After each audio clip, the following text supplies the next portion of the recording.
Paul Williams' play, Farragut North, was the basis for the Ides of March, and I wondered what it was when you saw that play that spoke to you, and what convinced you that it had cinematic potential? Well, it wasn't a play yet. We just read the screenplay, or the play itself, and it was brought to Warner Brothers, and we read the play. Grant and I, Grant Heslop, who was my writing partner and producing partner, we looked at the play and we thought, we've been working on a morality tale, probably more along the lines of Wall Street, funnily, strangely enough. And we thought that there was a way to sort of tie the two together. I like the idea of the questions that the play was raising. The character, that my character isn't in the play at all. He's spoken about, but he's not in the play. So we just thought it would be a fun world to talk about morality and ask questions. And Evan and Philip, I mean, I gather you were asked to watch some documentaries, political documentaries, as a bit of homework, a bit of background. What were they, and how useful did you find them? Let's see, there was War Room and Journeys with George, which I think was probably my favorite. Yeah, and there was one more. A couple others. There was a couple of old ones. I don't know if you watched The Primary or Crisis. Do you find it useful? I had seen them all. Yeah. I don't mean to be. I'd seen them, so I didn't have to do any research. No, I didn't mean that. I just had actually, because of friends of mine had suggested them through the years. So I worked on a documentary myself called The Last Party back in 2000. So I kind of, and I think I watched a couple when I was doing that. And Journeys with George was made while I was making that. So actually we were kind of making it at the same time.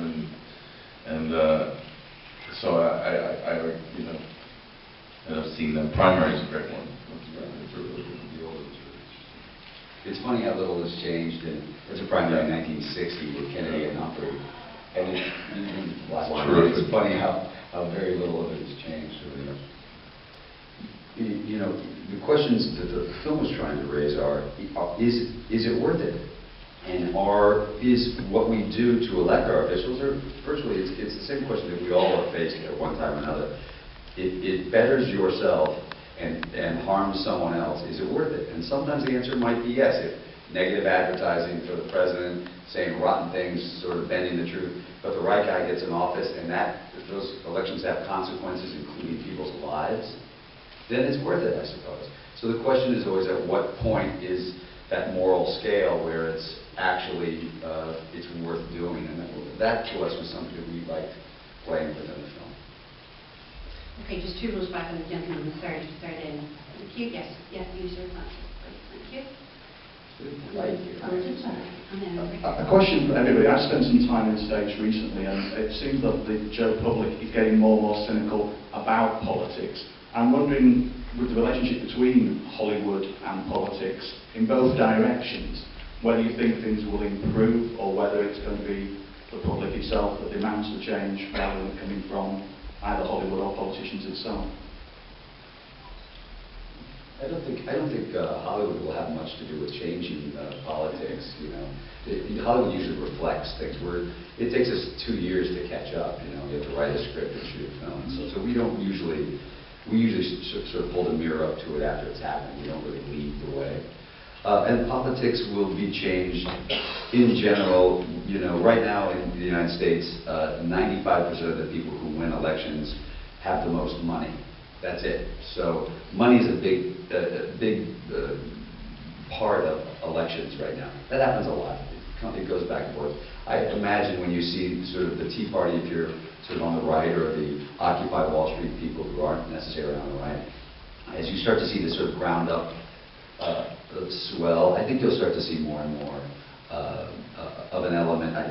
First it's polarizing, of course, but I think there's going to be a point where you'll start to come together and start to elect people again that aren't just saving their job or answering to a very minor constituency. I think that's going to change. I think it always does. It always has with us.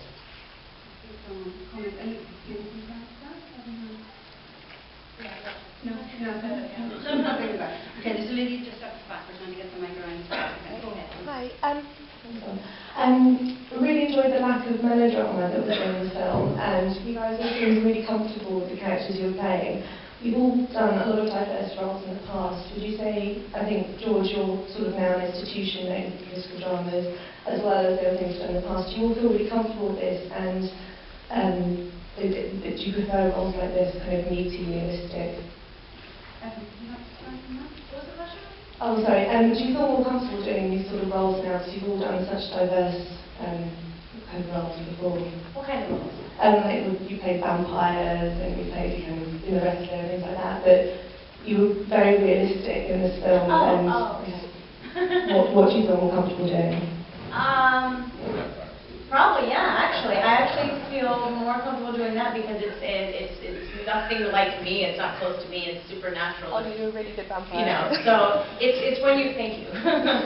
It's when you have to. I think when you have to get close to yourself and close to real emotions and real pain and stuff, that becomes more difficult. So it's much more fun with things. So yeah.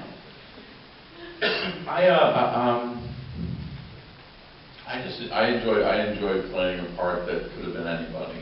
There's something about this part that it could have been anybody.